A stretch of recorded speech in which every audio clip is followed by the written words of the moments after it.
Bum bum ba da. Guess what I have? The mystery tackle box for February. Sealed and delivered. Have no idea what's in it? Do you? Let's find out.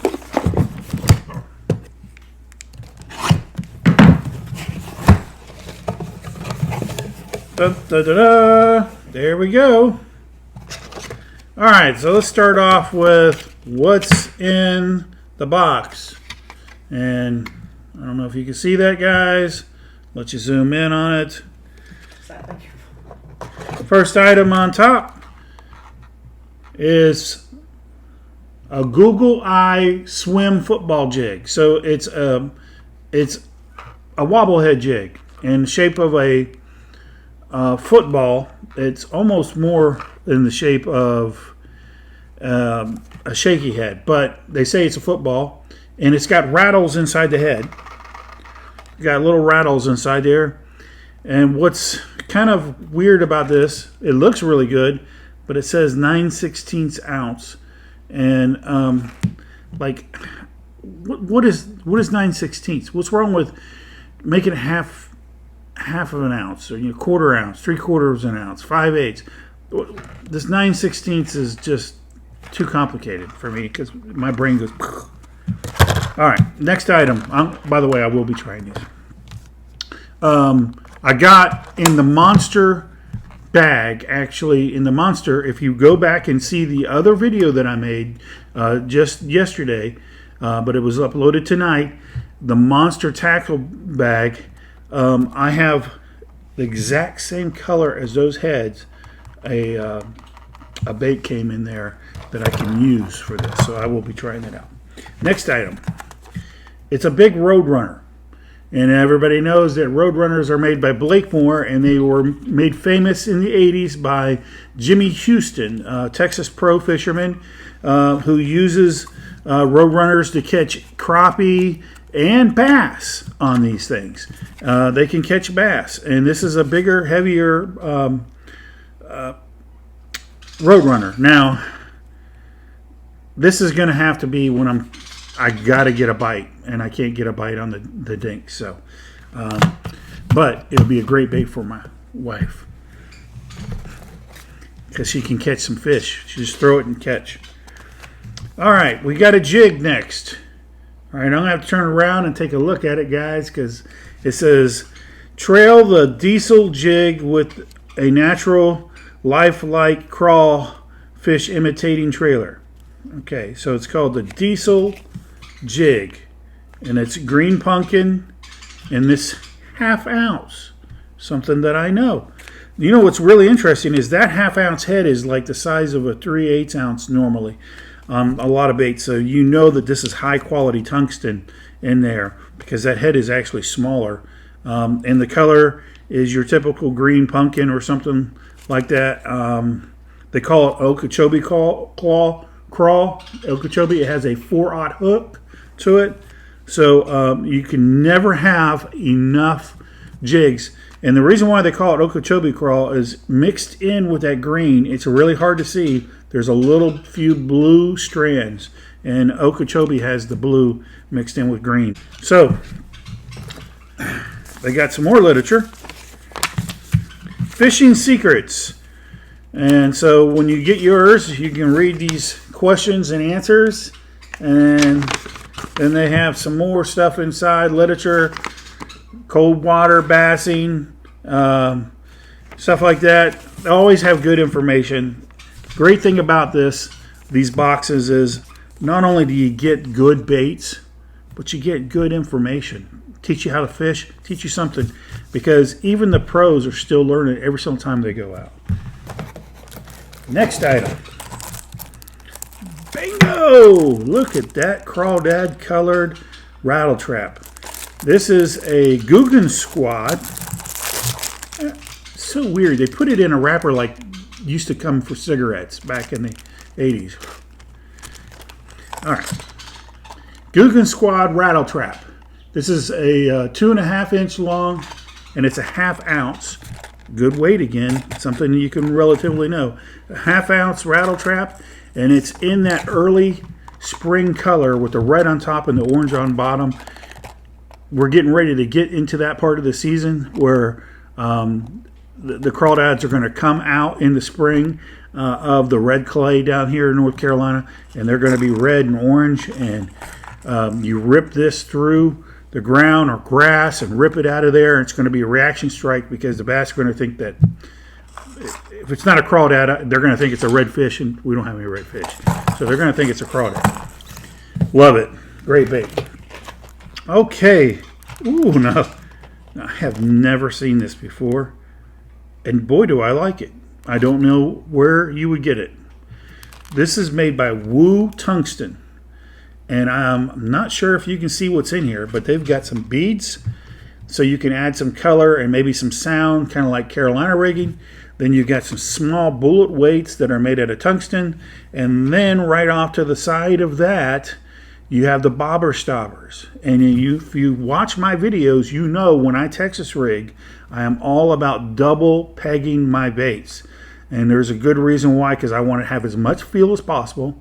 I do not want my bait to be separated from the weight, so that way when the fish bites it or inhales it, I feel the bite and I set the hook immediately.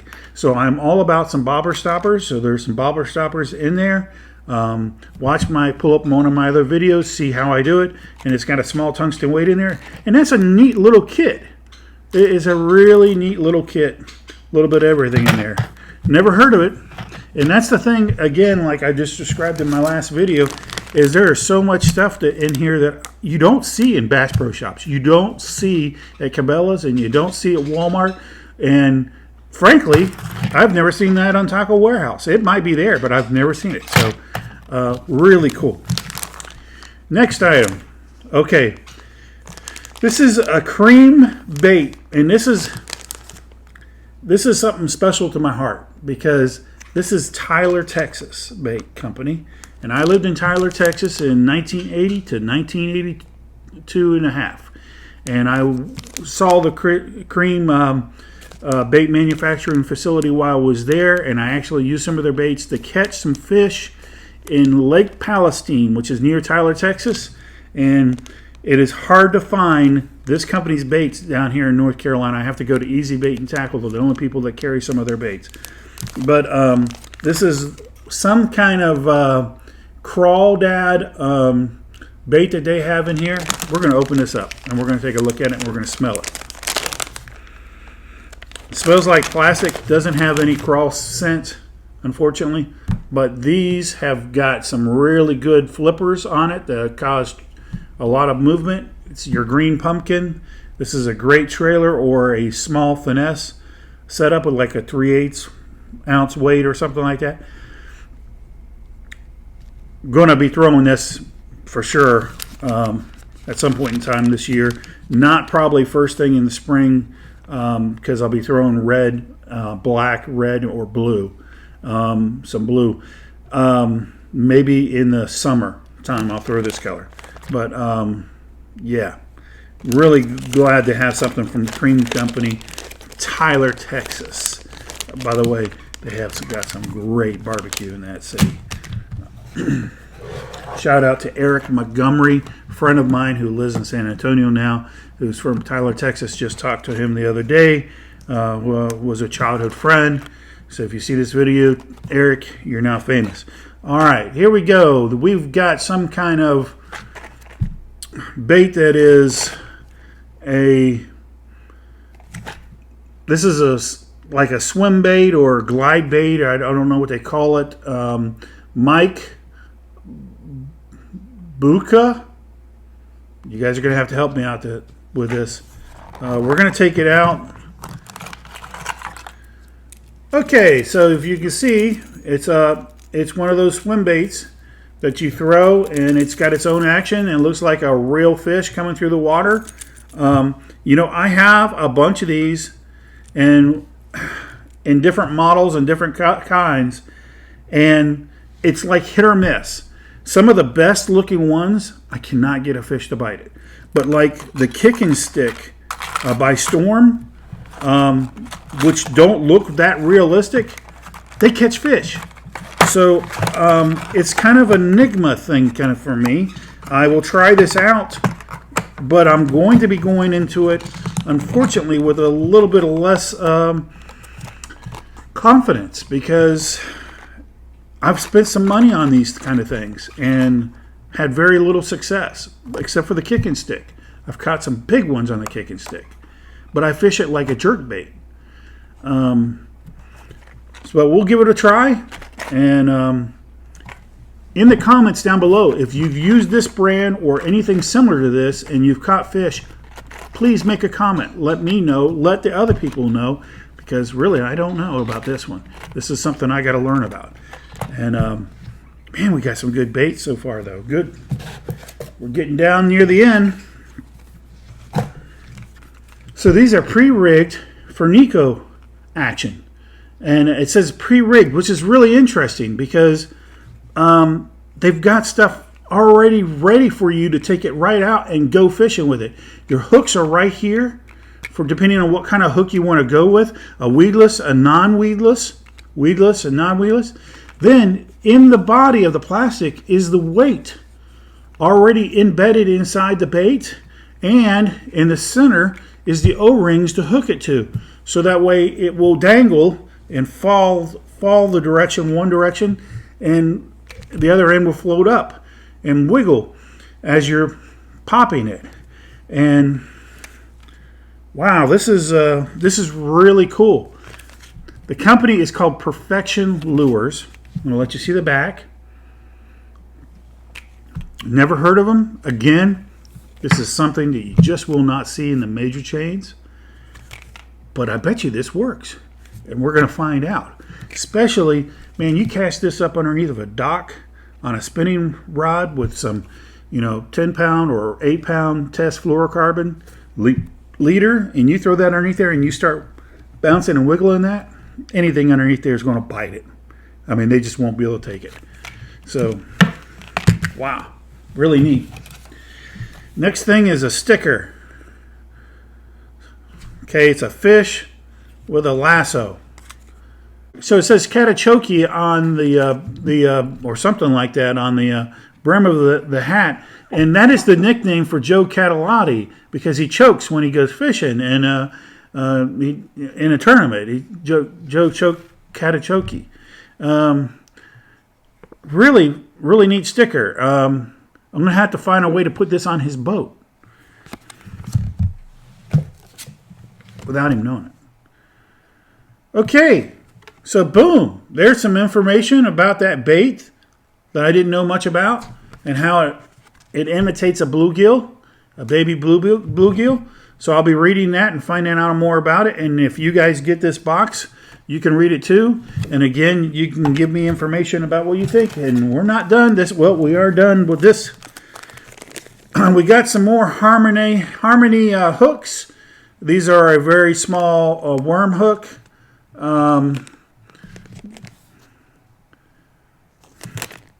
Again, I don't know if this company makes good hooks or not.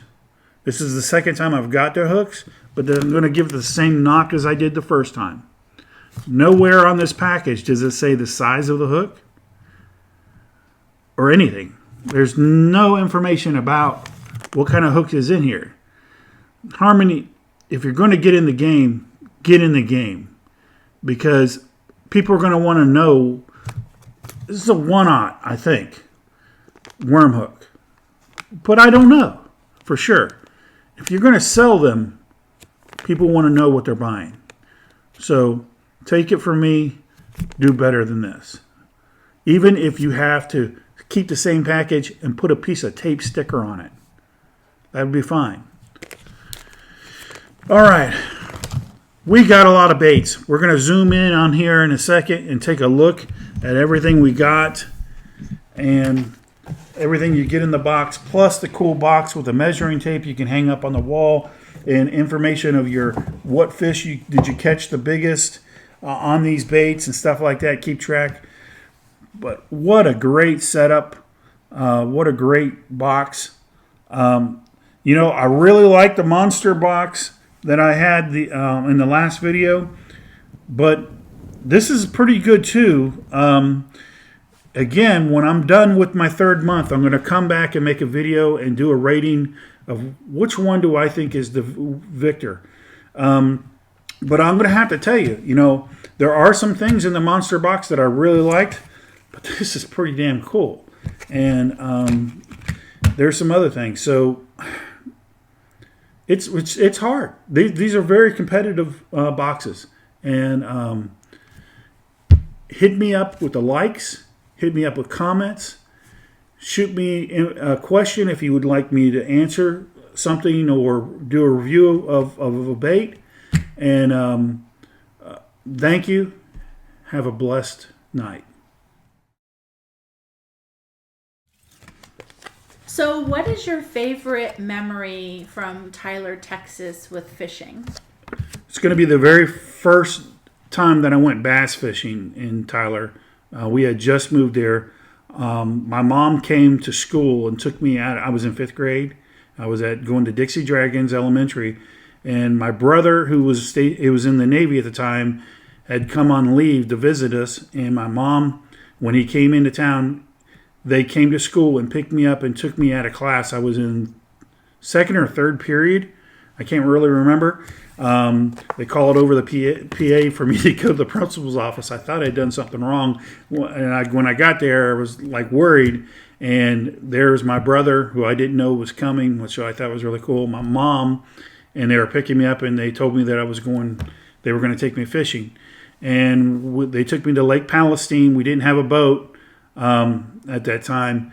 So we just drove to, I think it's either Cow City or Dogtown. Both of those are places, or Dog City. Those are both places at Lake Palestine, believe it or not. Those are real names, real places.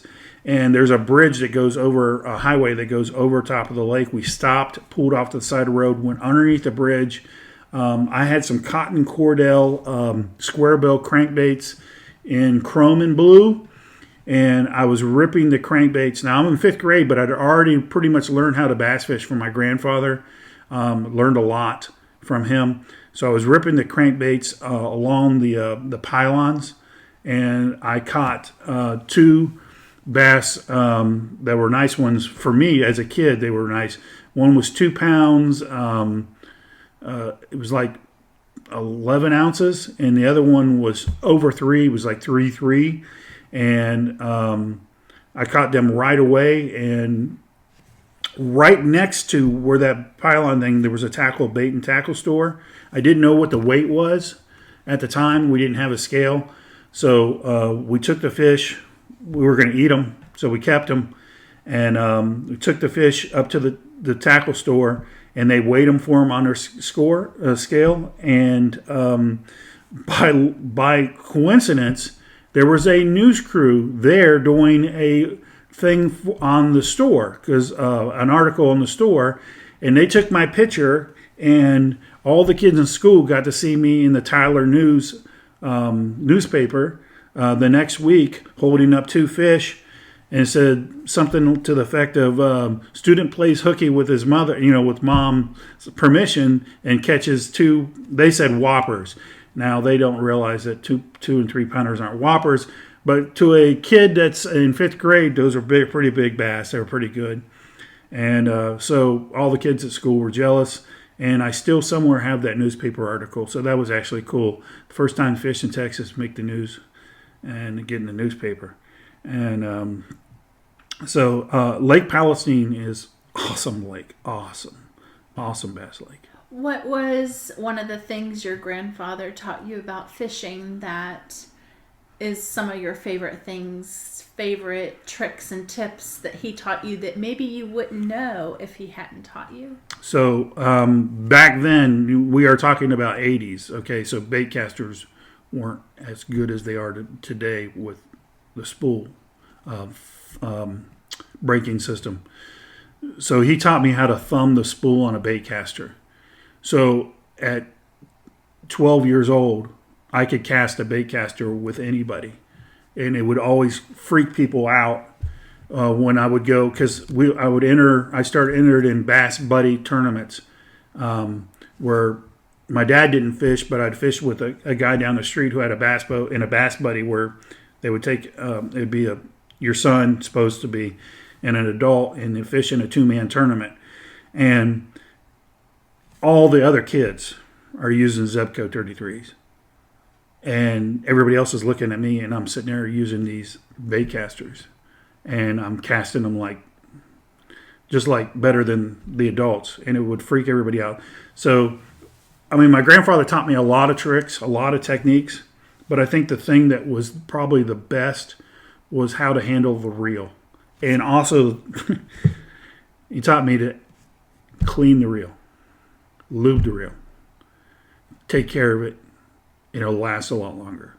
So I still do that. I break them down, clean them, and oil them a lot. Some people think I'm fanatic about it, but that's why I have some reels that I've been using, especially Lew's. Lew's is such a good reel. I have some Lew's reels that I've been bass tournament fishing with for over 6 years, and I have zero things go wrong with them. And I put them through a lot of work. So that's a lot of information, but that's it. Thanks for sharing. Yeah.